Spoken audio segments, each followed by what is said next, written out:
क्या आप भी एक ऐसे व्यक्ति हैं जो अपने एंगर को कंट्रोल नहीं कर पाते हैं? कभी-कभी आप गुस्से में इतने गलत डिसीज़न ले लेते हैं जिससे आप बाद में पछताते हैं और आपका जो लिया हुआ डिसीज़न बहुत ही गलत होता है और आप सोचते हैं कि शायद हम गुस्से में वो डिसीज़न ना लेते।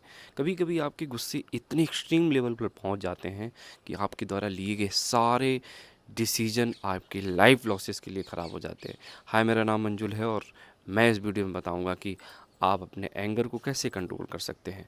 अगर आपने रामायण पढ़ी होगी तो उसमें भगवान श्री राम के आदर्श को आपने ज़रूर पढ़ा होगा। भगवान श्री राम, जिन्हें मर्यादा पुरुषोत्तम राम के रूप में जाना जाता था, अपने जीवन में कई ऐसी परिस्थितियों का उन्होंने सामना किया जहाँ पर क्रोध स्वाभाविक रूप से उत्पन्न हो सकता था। फिर भी रामायण और अन्य शास्त्रों में उनके चरित्र को शांत, संयमित और आत्मनियंत्रण व्यक्तिगत के रूप में दर्शाया गया है।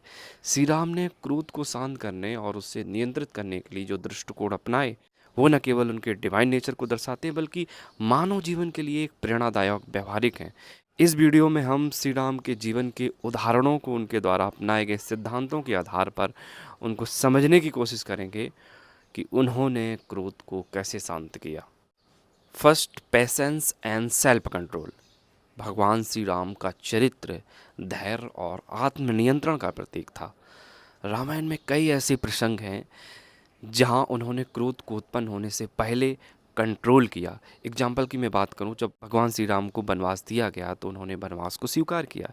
जब कैकेयी ने श्री राम को 14 वर्ष का वनवास की मांग की तो भगवान श्री राम ने न तो क्रोध दिखाया, ना ही कैकेयी को अपने पिता दशरथ के प्रति कोई शिकायत की।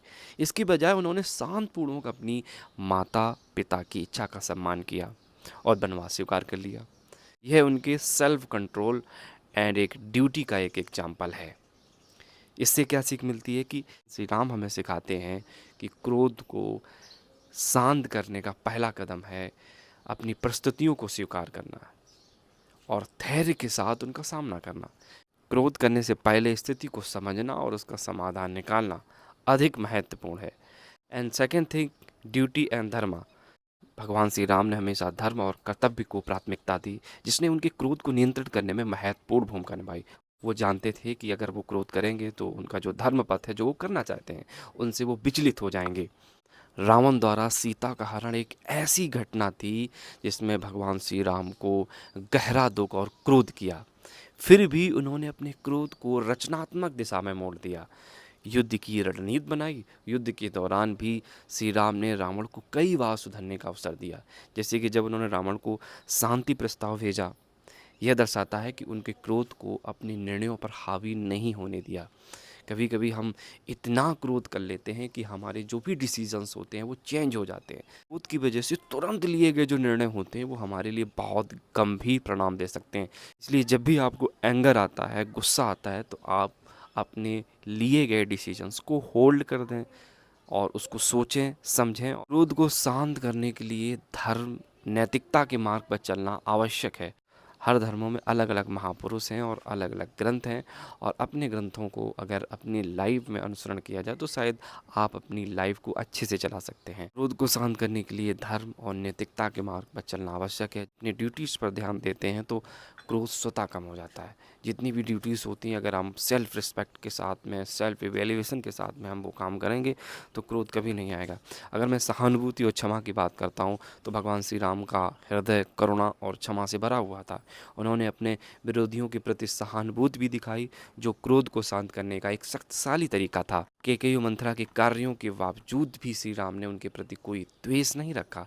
जब भरत उनसे मिलने चित्रकूट आए तो श्री राम ने केकई के प्रति जो कुटिलता नहीं दिखाई, भरत को समझाया कि उनकी माता ने जो किया वो उनके दृष्टिकोण से अप्रिसिएट था।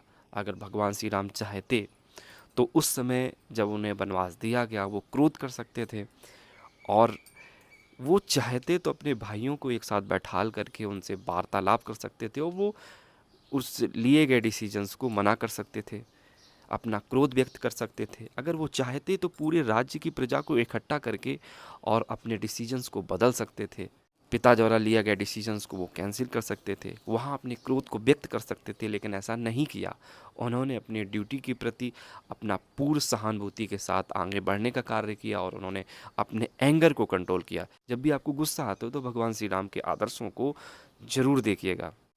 जब हम विभीषण की बात करते हैं, जब विभीषण का उन्होंने स्वागत किया, रावण का भाई विभीषण उनके पास शरण लेने आया, तो कुछ वानर सेनापतियों ने उन पर संदेह व्यक्त किया, क्रोध भी व्यक्त किया, लेकिन श्री राम ने सहानुभूति और विश्वास के साथ विभीषण को स्वीकार किया, जो उनकी उदारता और क्रोध पर नियंत्रण को दर्शाता है।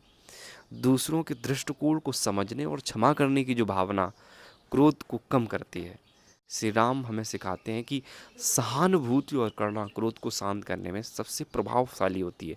जब भी आपको लगता है कि सिचुएशन आउट ऑफ कंट्रोल है, हम अपने एंगर को कंट्रोल नहीं कर पा रहे हैं, और अपनी अगर रीजन आपको पता चल गया किस वजह से आपके एंगर बढ़े हुए हैं, आप किस वजह से गुस्सा कर रहे हैं, अगर किसी व्यक्ति की वजह से आपका एंगर बढ़ा हुआ है तो उसके दृष्टिकोण से शायद आप समझने की ज़रूरत है। अगर उसकी दृष्टिकोण से आपने समझ लिया तो शायद आप उसको क्षमा भी कर सकते हैं और आपका क्रोध कंट्रोल हो जाएगा। नेक्स्ट, जब भी हम एंगर की कंट्रोल करने की बात करते हैं तो मेडिटेशन एंड स्पिरिचुअलिटी का सहारा हमारे लिए बेहद सुखद होता है, बेहद इम्पॉर्टेंट होता है। भगवान श्री राम एक आध्यात्मिक व्यक्तिगत थे। उनके जीवन भक्ति और ध्यान और ईश्वर के प्रति समर्पण से भरा हुआ था, और ये आध्यात्मिकता उन्हें क्रोध और तनाव से मुक्त करने में सहायक थी। वनवास के दौरान श्री राम ने प्रकृति के बीच समय बिताया, जो उनके मन को शांत करने में मदद करता था। पंचवटी, चित्रकूट और अन्य स्थानों पर उन्होंने जो ध्यान चिंतन के माध्यम से अपनी मानसिक स्थिति बनाए रखी। श्री राम का शिव भक्ति में गहरा विश्वास था। उन्होंने युद्ध से पहले रामेश्वरम शिवलिंग की स्थापना की, जो उन्होंने आध्यात्मिक दृष्टि और शांत का प्रतीक था। ध्यान ध्यान भक्ति और प्रकृति के साथ समय बिताना मन को शांत करता है। जब भी आपको एंगर कंट्रोल करना हो, जब भी आपकी सिचुएशन आउट ऑफ कंट्रोल हो, तो थोड़ा बाहर निकल जाइए, शांत हो जाइए। आपका जो भी रिलीजन है उसके प्रति सहानुभूति दिखाइए, उसके प्रति कनेक्ट हो जाइए, और नेचर के साथ आप समय बिताना स्टार्ट कर दें तो आपका जो स्ट्रेस है और जो आपका एंगर है वो कंट्रोल हो जाएगा। जितने भी आपके रिलीजन में अध्यात्म है, अगर आप उसको पढ़ेंगे, उसको कनेक्ट होंगे, उससे थोड़ा सा जुड़ेंगे, तो आपका क्रोध कंट्रोल हो जाएगा, अपने आप ख़त्म हो जाएगा।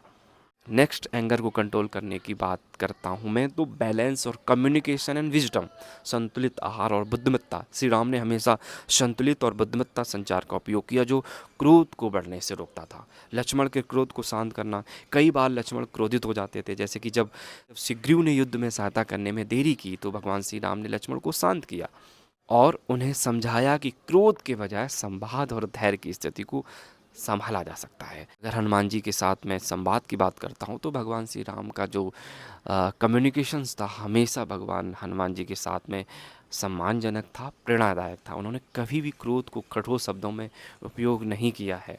दूसरों के साथ संवाद करते समय शब्दों का चयन सावधानी से करना चाहिए। जब भी किसी से आप कम्युनिकेशंस करते हैं, अपने बातों को व्यक्त करते हैं, तो आप थोड़ा सा शब्दों का चयन सावधानी से रखें। हो सकता है कि सिचुएशन आउट ऑफ कंट्रोल हो, एंगर इतना स्ट्रेस की वजह से आप चीज़ों को व्यक्त करना चाह रहे हैं और चीज़ें ज़्यादा एक्सप्लोरेशन में ज़्यादा चीज़ें हो जाती हैं, आप उन चीज़ों को आउट ऑफ सिचुएशन में चले जाते हैं और कुछ भी बोल देते हैं। आप जब भी कम्युनिकेशंस करें, अपने एंगर्स को साइड में रखें, और एंगर आता है तो कम्युनिकेशन करना बंद कर दें। आप अपने शब्दों का चयन बड़ी सावधानी से करें। नेक्स्ट है channelising anger constructive. Shri Ram ने अपने क्रोध को रचनात्मक कार्यों में बदला।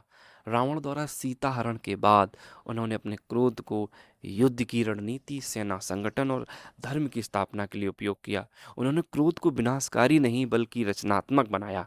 क्रोध को शांत करने का एक तरीका है रचनात्मक कार्यों, जो भी आपको अच्छा लगता है, जो अभी आपकी स्किल है, जो भी आपकी ऐसी एक्टिविटीज़ है जिसमें आपको करना अच्छा लगता है, शायद आप उसमें थोड़ा सा टाइम स्पेंड करें, और ये आपको एंगर को कंट्रोल कर देगा और आपके जीवन में जो पॉजिटिविटी है उसको ला कर रख देगा। जब आप गुस्सा करते हैं तो आपकी नेगेटिविटी वाला जो पोर्शन है आप पर हावी हो जाता है, और पॉजिटिविटी वाला वो जो पोर्शन है दूर आपके चला जाता है।